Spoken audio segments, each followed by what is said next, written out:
नमस्कार दोस्तों। आज हम आपको भगवान गणेश जी की अद्भुत और प्रेरणादायक कहानी सुनाने जा रहे हैं। आज हम जानेंगे भगवान गणेश जी की कहानी कि कैसे वो धरती पर आए और उनके बारे में कुछ मजेदार बातें भी। गणेश जी, जिन्हें विघ्नहर्ता और बुद्धि के देवता के रूप में जाना जाता है, का जन्म कैसे हुआ और उनके जीवन की महत्वपूर्ण घटनाओं के बारे में जानेंगे। गणेश जी का जन्म माता पार्वती और भगवान शिव के पुत्र के रूप में हुआ था। एक दिन माता पार्वती ने अपने शरीर के उबटन से गणेश जी को बनाया और उन्हें अपने स्नान के दौरान द्वार पर पहरा देने के लिए कहा। जब भगवान शिव वापस आए और गणेश जी ने उन्हें अंदर जाने से रोका, तो शिव जी ने क्रोधित होकर गणेश जी का सिर काट दिया। गणेश चतुर्थी का त्योहार आने वाला है और इस त्योहार का विशेष महत्व है। यह त्योहार गणेश जी के जन्मदिन के रूप में मनाया जाता है और इसे बड़े धूमधाम से मनाया जाता है। इस दिन लोग गणेश जी की मूर्ति की स्थापना करते हैं और 10 दिनों तक उनकी पूजा अर्चना करते हैं। तो ये जानना और भी जरूरी हो जाता है कि ये त्योहार क्यों मनाते हैं और गणेश जी हमारे जीवन में क्यों इतने इंपॉर्टेंट हैं। गणेश जी को प्रथम पूज्य कहा जाता है, यानी किसी भी शुभ कार्य की शुरुआत उनसे होती है। वे बुद्धि, समृद्धि और सौभाग्य के प्रतीक हैं। गणेश जी की पूजा से जीवन में आने वाली सभी बाधाएं दूर होती हैं और सफलता प्राप्त होती है। उनके 4 हाथों में से एक में अंकुश, दूसरे में पाश, तीसरे में मोदक और चौथे में आशीर्वाद की मुद्रा होती है। ये सभी चीजें उनके विभिन्न गुणों और शक्तियों का प्रतीक है। तो चलिए शुरू करते हैं ये खास सफर, जहां हम गणेश जी के जीवन के कुछ ऐसे सीक्रेट्स जानेंगे जो शायद ही आपने पहले सुने होंगे। जैसे कि गणेश जी का वाहन मूषक क्यों है और उनके एक दांत के टूटने की कहानी क्या है। गणेश जी की कहानियों में बहुत सारी सीखें छुपी हैं जो हमें जीवन में सही मार्ग पर चलने की प्रेरणा देती है। तो बने रहिए हमारे साथ और जानिए गणेश जी की अद्भुत कहानियों के बारे में जो आपके जीवन को नई दिशा दे सकती है। कहते हैं जिंदगी में अच्छे और बुरे दिन आते रहते हैं। जीवन एक यात्रा है जिसमें हमें कई तरह के अनुभव होते हैं। कभी हम खुशियों के पल जीते हैं तो कभी दुख के साए में होते हैं। यह एक निरंतर चलने वाली प्रक्रिया है जिसमें हमें हर दिन कुछ नया सीखने को मिलता है।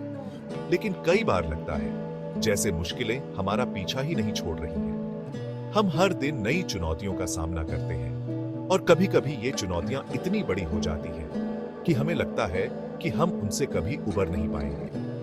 यह वह समय होता है जब हम खुद को सबसे कमजोर महसूस करते हैं। ऐसे में हम किससे मदद मांगे? जब हमें लगता है कि हमारे पास कोई रास्ता नहीं बचा है, तो हम अक्सर भगवान की शरण में जाते हैं। हम प्रार्थना करते हैं और उम्मीद करते हैं कि कोई अदृश्य शक्ति हमारी मदद करेगी। यह हमारी आस्था और विश्वास का प्रतीक है। हमारे धर्म ग्रंथों में एक ऐसे भगवान जी का जिक्र है जो सारी बाधाएं दूर कर देते हैं। वे हमारे जीवन के हर कठिनाई को दूर करने में सक्षम हैं। वे हमें मार्गदर्शन देते हैं और हमें सही दिशा में आगे बढ़ने के लिए प्रेरित करते हैं। जी हाँ, मैं बात कर रहा हूँ भगवान गणेश की, जिन्हें विघ्नहर्ता भी कहते हैं। वे हमारे जीवन के हर विघ्न को दूर करने वाले हैं। उनकी पूजा करने से हमें मानसिक शांति मिलती है और हम अपने जीवन की चुनौतियों का सामना करने के लिए तैयार हो जाते हैं। कोई भी अच्छा काम शुरू करने से पहले हम गणेश जी की पूजा करते हैं ताकि हमें हमारे काम पूरा करने में कोई रुकावट न आए। यह एक परंपरा है जो सदियों से चली आ रही है। गणेश जी की पूजा करने से हमें आत्मविश्वास मिलता है और हम अपने कार्यों में सफलता प्राप्त करते हैं। इससे पता चलता है कि गणेश जी हमारे जीवन में कितने महत्वपूर्ण हैं। वे हमारे मार्गदर्शक हैं, हमारे संरक्षक हैं। उनकी पूजा करने से हम आत्मविश्वास बढ़ता है, हम किसी भी कठिनाई का सामना कर सकते हैं। वे हमें सिखाते हैं कि जीवन में काम करने में इतने बड़े नहीं होते कि उसे तोड़ने की वजह से। गणेश जी की कृपा से हम हर मुश्किल को पार कर सकते हैं और अपने जीवन को सफल बना सकते हैं। भगवान गणेश को उनके हाथी के सिर से तुरंत पहचाना जा सकता है। उनकी छवि भारतीय संस्कृति में बहुत महत्वपूर्ण है और हर घर में उनकी पूजा की जाती है।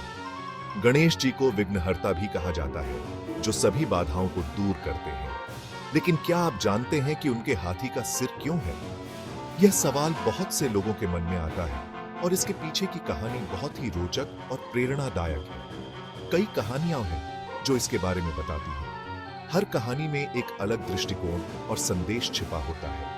जो हमें जीवन के महत्वपूर्ण सबक सिखाता है। एक कहानी के अनुसार ये घटना बहुत समय पहले की है, जब देवी पार्वती ने अपने शरीर के मैल से एक बच्चे को बनाया था। ये बच्चा बहुत ही सुंदर और शक्तिशाली था। एक बार मैंने अपने शरीर के मैल से एक बच्चा बनाया और उसे अपने द्वार पर पहरा देने के लिए कहा। ये बच्चा बहुत ही वफादार और निष्ठावान था और उसे अपने द्वार पर पहरा देने के लिए कहा। वह बच्चा अपने कर्तव्य को बहुत ही गंभीरता से निभा रहा था और किसी को भी अंदर आने नहीं दे रहा था। जब मैं वहां गया तो उस बच्चे ने मुझे रोकने की कोशिश की। वह नहीं जानता था कि मैं कौन हूं और उसने अपने कर्तव्य को निभाने के लिए मुझे अंदर जाने से मना कर दिया। तो उस बच्चे ने मुझे रोकने की कोशिश की। गुस्से में आकर मैंने उस बच्चे का सिर धड़ से अलग कर दिया। यह घटना बहुत ही दुखद और हृदय विदारक थी। मैंने उस बच्चे का सिर धड़ से अलग कर दिया। यह घटना बहुत ही दुखद और हृदय विदारक थी। बाद में जब मुझे पता चला कि वह बच्चा देवी पार्वती का था तो मैं बहुत पछताया। बाद में जब मुझे पता चला तो मैं बहुत दुखी हुई।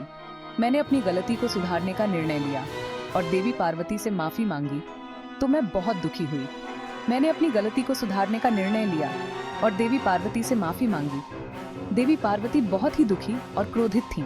अपनी पत्नी को खुश करने के लिए मैंने एक हाथी का सिर उस बच्चे के धड़ पर लगा दिया। यह सिर बहुत ही शक्तिशाली और बुद्धिमान था। मैंने एक हाथी का सिर उस बच्चे के धड़ पर लगा दिया। यह सिर बहुत ही शक्तिशाली और बुद्धिमान था।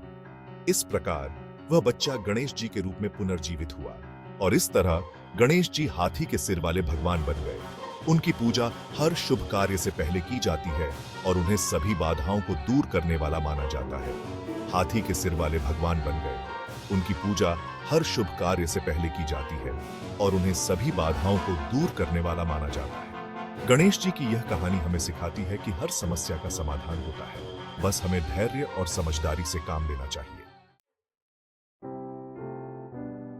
हिंदू धर्म में परिवार को बहुत महत्व दिया जाता है और गणेश जी की कहानी ये बात बखूबी समझाती है। भगवान शिव और देवी पार्वती के बेटे होने के नाते गणेश जी हमें माता पिता और बच्चों के बीच प्यार और समर्पण का मतलब समझाते हैं। भले ही मुझे कई बार अपने माता पिता से डांट पड़ी, लेकिन उनके लिए मेरा प्यार कभी कम नहीं हुआ। यह हमें बताता है कि परिवार हमेशा हमारे साथ होता है, चाहे कुछ भी हो जाए। चैप्टर 4। क्या आप जानते हैं कि गणेश जी के कई नाम हैं?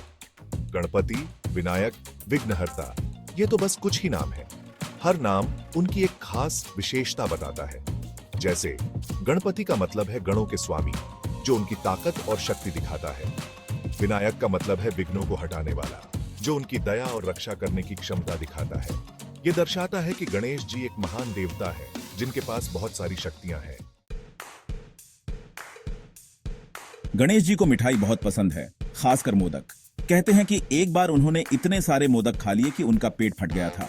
यह कहानी हमें सिखाती है कि हमें अपनी इच्छाओं पर कंट्रोल रखना चाहिए और एक संतुलित जीवन जीना चाहिए। लेकिन इसके साथ ही यह कहानी गणेश जी के उस रूप को भी दिखाती है जो बिल्कुल हमारी तरह है, जो उन्हें हमारे और भी करीब लाता है। गणेश जी को ज्ञान और बुद्धि का देवता भी माना जाता है। उन्हें अक्सर एक किताब के साथ दिखाया जाता है जो पढ़ने और सीखने का महत्व बताता है। कहते हैं कि गणेश जी ने ही महर्षि वेद व्यास द्वारा लिखी गई महाभारत को लिखा था। यह कहानी हमें सिखाती है कि ज्ञान ही सबसे बड़ी ताकत है और हमें हमेशा नई चीजें सीखते रहना चाहिए। गणेश जी का वाहन एक छोटा सा चूहा है। यह एक अजीब बात है, जहां एक शक्तिशाली भगवान का वाहन एक छोटा सा जानवर है। यह हमें सिखाती है कि हमें कभी भी किसी को उसके साइज या रूप से जज नहीं करना चाहिए। हर किसी में कुछ ना कुछ खासियत होती है और हमें उसका सम्मान करना चाहिए। तो दोस्तों, ये थे भगवान गणेश जी के बारे में कुछ रोचक तथ्य। उम्मीद है कि आपको यह वीडियो पसंद आया होगा। अगर आपको यह वीडियो पसंद आया हो तो कृपया इसे लाइक और शेयर जरूर करें।